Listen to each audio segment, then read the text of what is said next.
está en Córdoba en un congreso, y la Cami está de viaje, no sé qué, así que estamos de desfiló nomás, haremos lo que se pueda. La semana que viene van a tener su práctico, ¿sí? Después viene el feriado, que no estaba en los cronogramas de nadie, y después volvemos a tener práctico. Entonces, ante la situación y que yo ya no tengo más margen para maniobrar más nada, hoy el teórico está un poco pesado, porque están de alguna manera y el del feriado, los he achicado de los dos, pero he vendido los contenidos de los dos hoy acá. Entonces, aguántenme, ténganme paciencia, está un poquito pesado de cantidad de contenido, ¿sí? Después queda un teórico más, en que vamos a ir como de los 50 a los 70, hoy vamos a llegar hasta mediados de los 50, vamos de los 50 a los 70, y terminamos la parte que dictamos nosotros. Después trabajamos las últimas 2 clases, en lo que pasó de los 70 en adelante, lo van a hacer ustedes, ¿sí? Generalmente trabajamos casi todos los años con los premios Pritzker, vamos a ver qué proponemos este año, ¿sí? Ese es más o menos lo que va quedando. Entre medio, o sea, que tenemos ahí un parcial, y ya la última partecita ya no la evaluamos con parcial. ¿Qué me pasa a mí en este tiempo? Que tenemos tantos periodos entre medio que yo siento que yo pierdo el hilo y que ustedes pierden el hilo también, ¿no? O sea, que como que cada vez que tengo que empezar, bueno, es como retomar de cero. ¿No les pasa a ustedes? Que ya ni nos acordamos lo que habíamos hablado hace ya 3 semanas, porque siempre nos agarró práctico, nos agarró la semana de acción, de los exámenes y demás. Entonces siento que nos desconectamos todos, ustedes y yo, desde el hilo del contenido. Pero bueno, trataremos de llevar lo mejor que vamos. La última clase que tuvimos teórico, vimos cómo de alguna manera la ecología había evolucionado, ¿sí? Había empezado a trabajar de esta forma mucho más plástica, había definido este concepto de brutalismo, había definido el modulor. Estaban muy contentas Ana y la Flor con lo que hicieron con el modulor. Y después vimos un poco el urbanismo a grandes rasgos, digamos, las grandes concreciones de las ideas del CIAM muy tardíamente, ¿no? Las ideas que se han planteado en los 30, recién materializadas a mediados o fines de los 50, que fue el tiempo que se fundó Brasil, y llamaba y Chandigarh. De alguna manera, esta se las puse para que lo volvamos a leer, ¿no? Esta idea de que todo tenía que ser desde acá, ¿no? La base del movimiento moderno anterior, o bien adhiriendo o bien como reacción, pero ya a esta altura del partido nadie podía negar la influencia que había tenido la arquitectura moderna. Esta frase de Curtis, el libro de Curtis, en realidad tiene mucha inspiración, tiene mucho que ver con lo expresado por Hitchcock, Russell y por Arturo Drexler en este catálogo, que es el catálogo del MoMA que le sigue. De alguna manera, lo que plantean estos autores, que son los curadores de la muestra, así se publicó en Argentina. Nosotros vimos el catálogo del 32 del MoMA, la exposición de los 20 a los 30. Después hubo una segunda exposición que fue hasta el 44, y esta exposición es del 52. Y en realidad, en la versión inglesa del catálogo, plantea en el título arquitectura de posguerra en Estados Unidos, o sea, la arquitectura después de la guerra mundial en Estados Unidos. Y los textos son bien interesantes. La idea, si quieren, después se lo subimos al catálogo completo. Se editó en español, se editó en Buenos imagínense ya la influencia que eso implicaba para Argentina y demás, el catálogo de la exposición del MoMA publicado en Buenos Aires, traducido y demás. Era fue un elemento público de altísimo impacto y de altísima influencia en Argentina. Es interesante todo el texto que está adelante porque incluso el proceso de selección, ya a esta altura del partido no era que había cierta cantidad, había muchísimas obras que adherían a las posturas de la modernidad. Entonces, ¿cómo elegirlas? ¿Qué seleccionar? Y además, esta es la lista completa de las obras que tiene el catálogo, qué seleccionar, qué mostrar, qué no mostrar, para lo cual hagan de cuenta que a todos ustedes les llega una carta que les dicen que propongan 10 obras cada uno de Estados Unidos de ese tiempo, entre el 44 y el 52. Con la información que recolectaron, hagan una lista provisoria y de allí, bueno, hicieron una catalogación, una selección, y estas fueron las obras que se presentaron. Y le pidieron a cada uno de estos dos críticos, a Russell Hitchcock y a Drexler, que escribieran estos textos, que por eso se los puse acá. Uno habla de la situación, del contexto general, y lo más interesante de ese texto, del primero, del de Russell Hitchcock, es que plantea que de alguna manera el escenario de la modernidad cambió. El escenario de la modernidad dejó de estar en Europa, donde de alguna manera había nacido como movimiento y demás, para desplazarse a Estados Unidos. Y que de alguna manera también ese traspaso de los profesionales, ¿no?, propios y demás, que fueron emigrando a Estados Unidos, había hecho que en Estados Unidos se convirtiera de alguna manera en el foco de producción de la arquitectura moderna.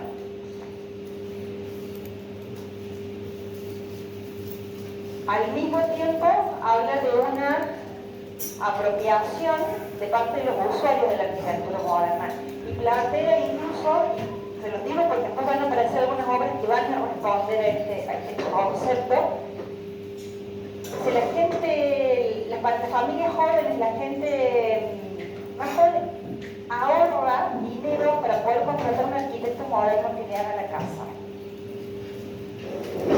¿Sí? Ya no esa cosa de la vivienda tan tradicional, y más una apropiación de parte de los usuarios de las ideas de la modernidad. Y luego el texto de Drexler va trabajando como en la evolución de arquitecto por arquitecto, y ahí te van apareciendo estas fotitos y demás, y cada obra tiene un espacio muy muy chiquitito de explicación.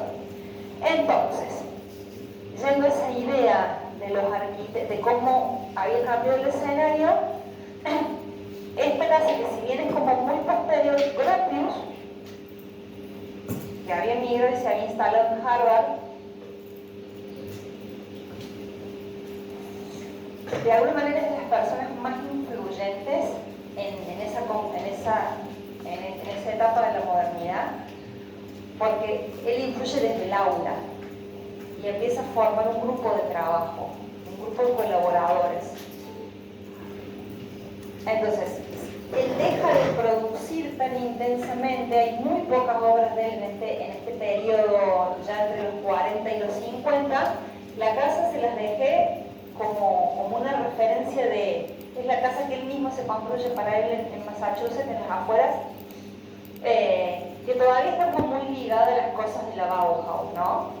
La ven, y todavía hay toda una relación con la Bauhaus, más allá de que iba incorporando elementos tradicionales, como por acá aparece la piedra, la integración de la casa con la topografía y demás, uso escultórico de las escaleras, los acristalamientos por acá, la planta netamente funcional y demás.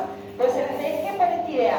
Gropius, vamos a tener importante de él esto, y una obra que está más adelante, que es el Centro de Graduados de Harvard también.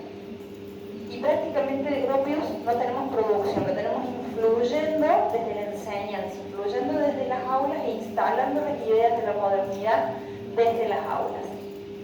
Este sí es el caso de lo que decía Russell Hitchcock en el texto introductorio del catálogo del 52, que se publicó en el 57 en Argentina, pero es del 52, y acá vuelven a aparecer los emigrados. Los escandinavos, Eliel Saarinen, su hijo Eero Saarinen, su hija Ibsen Saarinen, que principalmente se ocupó del interiorismo de la casa y demás, y un asociado más. Si yo les tapara la fecha que está por acá y les dejo solamente la fachada aquella y les pregunto de qué tiempo es esa casa, esta fachada solita,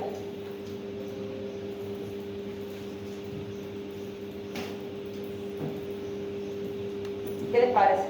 ¿Qué me dirían? ¿Qué algo? Podría ser proyecto cualquiera de nosotros mañana para una casa, ¿no? Porque tiene ladrillo visto, las aberturas, las proporciones. Lo que van a lograr de alguna manera en este tiempo algunos arquitectos es conseguir un lenguaje, algo muy difícil, prácticamente atemporal, ¿no? Que no esté cargado de esa cuestión tan de época. Por eso ese es el valor de esta casa, de una familia que simplemente, como les comentaba acá recién, hacen como la gente se esfuerza por tener estas casas, por tener estas casas modernas, ¿no? Adhieren al discurso de la modernidad. Desde ahí la casa, la fachada es muy muy simple, fíjense la planta, también es disruptiva de alguna manera de algunas cuestiones de moda, de un gran espacio, que es este que está acá, ¿sí? Que tiene que ver con el estar y el comedor, el espacio de la cocina y más los dormitorios arriba, incluso funcionalmente es muy contemporánea, si quisiéramos, ¿no? O sea, lo que podríamos resolver cualquiera de nosotros en estos tiempos o en estos días. Y las curvas como parte de los elementos que siguen incorporando los escandinavos.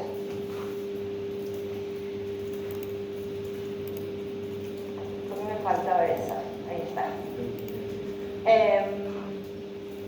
Esta casa se la conoció hasta hace unos años, pasa que si yo no le pongo este nombre no la van a encontrar nunca si la googlean, como Thesis House de Philip Johnson, porque se creía que había sido su trabajo final de carrera, ¿sí? Y en realidad no fue eso. Entonces, hoy se le conoce la casa con el nombre, o hay una intención de que la casa sea conocida simplemente con el nombre de la dirección, ¿sí? La casa de Philip Johnson en Cambridge.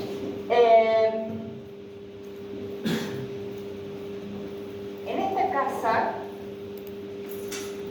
temprana, dentro de la obra de Philip Johnson va a entrar en un vínculo muy estrecho con Mies, muy muy estrecho.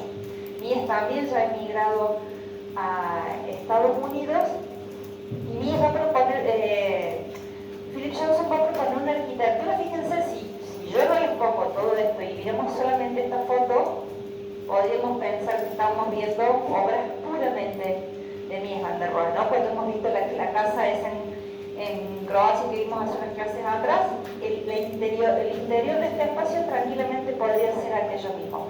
Lo que voy a proponer en este caso es una casa, que es esta que está construida, y la posibilidad, por eso está separada, de que este patrón pudiera agruparse en varias casas en un solo lote, subdivididas, y que todas tuvieran patio.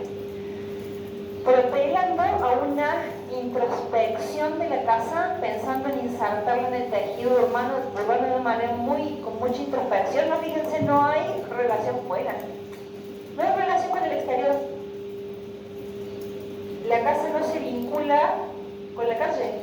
La casa tiene todo un cerco perimetral que la delimita, por ahí hay una puertita para entrar, y entro a este patio y la casa está tirada al fondo del lote, en donde allí sí de nuevo toma todos los postulados, digamos, más propios de Philip Johnson. Y esta es la propuesta para agruparlas. De los discípulos, o de los, no es ciertamente un discípulo porque trabajó con él, pero se formó en el Bauhaus junto con con Gropius, el emigrado más famoso después de Gropius de Alemania es Marcel Breuer. ¿Alguien vio la película El Brutalista? Que ganó un Oscar en la última... Bueno, la película, si quieren después lo buscan, está en... No está en YouTube, está en algunos sitios para verla en línea. Terminaron afirmando que en realidad la película está inspirada en la vida de Marcel Breuer, en la postura de Marcel Breuer con respecto a la arquitectura. Breuer llega a Estados Unidos junto con Gropius, empiezan trabajando juntos, hay algunas obras de ellos juntos o asociados que son muy interesantes, y después lentamente Marcel Breuer va empezando su propia carrera, que es muy prolífica en Estados Unidos, a diferencia de la de Gropius, que se fue como apagando en términos de producción arquitectónica. Hay muchas obras de Breuer, son todas muy interesantes. A mí me interesa mostrarles esta particularmente, que se llama si bien es la casa para los Heller, le construyó 2 casas a los Heller, por eso dice Heller 1 y Heller 2, y otra casa que les hace un tiempo después. A esta casa se le conoce con el nombre de casa binuclear. Porque acá siempre, tenemos que tener como siempre en cuenta el convitente, ¿no? ¿Quién es el dueño de casa y qué quería? Y lo que voy a plantear, Breuer, en esta casa voy a explicar mucho más la planta que el alzado en líneas generales. Es lo siguiente: una casa que en esta ala está exactamente al revés de la foto, que en esta ala nucleara todo lo social y lo diurno. ¿La ven? El estar, el comedor, la cocina, las dependencias de servicio, el lavadero, la habitación de servicio y más, ¿sí? Está todo en esta tira que está por acá. Y que el nocturno quedara en otro bloque, totalmente diferenciado. Entonces, ¿qué hay acá? Una habitación en suite, ¿sí? Acá está. Otra habitación acá. Y para los niños pequeños, al papá de los niños pequeños le molestaban sus hijos pequeños. Se los digo así porque es un pedido expreso. El papá de los niños cree que pagó la casa, no quería que los niños estén jugando acá, mientras él estaba, no sé, leyendo o fumando un cigarrillo. Entonces, les genera en este lugar las 2 habitaciones y todo un playroom separado dentro del ala esta nocturna, si quieren, ¿no? O el ala de los dormitorios. ¿Cómo vincula las dos unificaciones? A través de este volumen que actúa como hall de ingreso o como recibida y que me permite la distribución hacia los 2 lugares. Si hoy agarran ustedes, van a revisar, pero hay muchísimas casas que tienen un planteo similar a esto, ¿no? Trabajar con alas diferenciadas. Y en realidad todo nace en esta casa, por eso les digo que es importante esta casa, más allá que no sea la obra más significativa en cuanto al lenguaje. Y después tiene todo, bueno, propio de esta época, tiene el garage, está por acá, y muchas de estas casas tienen como un pequeño anexo para huéspedes o una cosa así. En vez de tener una habitación más adentro de la casa, tienen un sector para huéspedes. ¿Qué otra cosa introduce Marcel Breuer en este proyecto? ¿Por qué el techo a 2 aguas tiene que ser así?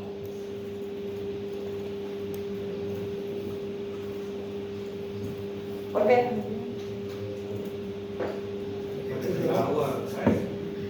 ¿Por qué no puede ser así? Esto me da una imagen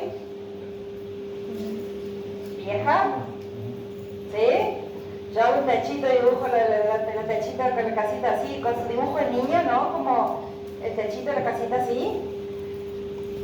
Pinta viejo, si yo lo hago así, yo puedo tener el techo en pendiente y así lo pinta viejo, ¿no? Entonces a esto lo van a llamar techo mariposa. Está invertido, ¿no? Es como un techo a 2 aguas de todas maneras, pero como le ponen las alas de una mariposa. poquito más complicado para que no se te tape nunca esta canaleta, porque va a tener un problemita interesante si se te tapa la canaleta esa, que el escurrimiento libre hacia el exterior no lo tiene. Pero bueno, es una interesante manera de darle vuelta a un concepto tradicional como es el techo a dos aguas. Después apelará a algunos materiales locales, el uso de la piedra, y entonces empieza ese proceso de transformación y de apropiación de la modernidad, que es lo que estamos viendo en esta clase, en estos días. ¿Se acuerdan de la casa de la cascada? ¿Sí? ¿Se acuerdan o no se acuerdan de la casa de la cascada? ¿Se acuerdan quién era el cliente? Los Kaufman. ¿Sí? Y los Kaufman le van a encargar ahora a Richard Neutra otra casa. Esta casa es para el invierno, porque esta casa está en California. Entonces, para venir en el invierno un clima cálido. Y para dejar la casa de la cascada, cuando hace calor, y estar en un lugar fresco. ¿Sí? Esto pasa cuando uno tiene mucha plata. ¿Sí? Yo estaba mirando, estaba viendo, me diciendo, sí, esto pasa cuando uno tiene mucha plata. Se puede dar el lujo así de decir, paso 3 meses en California, paso 3 meses en Massachusetts, digamos, al medio me voy 3 meses a Nueva York y así, ¿no? Bueno, eso es decir, a los Keller, ¿se acuerdan que el hijo de Kaufman había estudiado arquitectura? Y ahí había conocido a todo este elenco de personajes de arquitectos, que son los que él les va recomendando a su papá que contrate para construir estas casas. Ustedes tienen una imagen más en la diapo, porque yo le imprimo, les hago el PDF, ¿sí? Que es esta que está acá. ¿A esta se la acuerdan de algún lado? Este es el proyecto de Mies para una casa de ladrillo, ¿sí? ¿Se la acuerdan? En la formación de la modernidad nunca se construyó. Quedó una maquetita, nada más, que fue de alguna manera, es el gran detonante de la idea de la ruptura de la caja a través de la articulación de los planos, ¿no? Romper la caja, no por abrirle los límites, sino por desplazar los planos interiores. Sáquenle el mobiliario de esto mentalmente, dejen la caja de muros solamente. No es lo mismo, está claro que no es lo mismo, pero a mí no me cabe ninguna duda de en qué estaba pensando Richard Neutra cuando proyectó esta casa, ¿no? En esa idea prístina que nunca se construyó de Mies van der Rohe para esa cuestión de la ruptura de la caja. La casa está recontra mil fotografiada por todos lados, es una casa icónica, sin lugar a dudas, es normal, está en Palm Springs, como les decía, en California. Y en el mismo texto, tienes que tratar como en las clases de tomar como un eje, ¿no? En este mismo texto que plantea el catálogo, lo que va a decir que Neutra y Breuer son de los emigrados los que más americanos se vuelven, que no piensan como europeos trabajando en Estados Unidos, sino que piensan como norteamericanos, que entendieron al cliente y que producen una arquitectura desde Estados Unidos para Estados Unidos, o sea, como sin ese filtro de los europeos. Entonces, la casa casi que cobra sentido a partir de este elemento que es el primero y es el organizador, ¿no? Que es la pileta. Insisto, si vienen en invierno escapando del frío del norte para venir aquí al clima cálido de California, entonces el eje es la pileta que está en el exterior, y a partir de allí se acomodan los ambientes públicos, el estar y el comedor en función de la vinculación con el exterior, y la parte de dormitorio y la parte privada queda hacia atrás. El paisaje es un momento importante, no estamos en California, hay montañas permanentemente por detrás, y al mismo tiempo se le llama a veces la casa del desierto. Si la otra es la casa de la cascada, esta es la casa del desierto, porque toda la vegetación que hay son como cactus y demás. Por acá pues le pusieron unas palmeras con los años, pero esta foto de época les muestra más como el ambiente. apenas si esa vegetación del lugar seco, ¿no? Entonces, la casa juega un poco con ese paisaje, con esas colinas de fondo, con como esa irregularidad que plantea el paisaje y lo absolutamente regular adelante, ¿no? Ese contraste entre el paisaje y la arquitectura. Piensen que los Kaufman eran solamente 3 y eventualmente tenían amigos que los visitaban, pero eran 3 nomás, ¿no? Los padres y hijos que habitaban estas casas. Y tal vez el emigrado más americano de todos, hoy No todos los videos se no hacen todos los días, me lo hacen a mí los días viernes cuando vengo. los viernes, ¿no?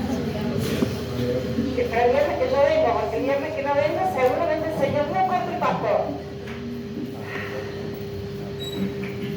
Quien más se adaptó a la idiosincrasia de los estadounidenses fue Mies, que tiene una producción en este tiempo, de los 40, a los 60, a los 50, a los 60 en Estados Unidos, muy importante. ¿La conocen a la casa?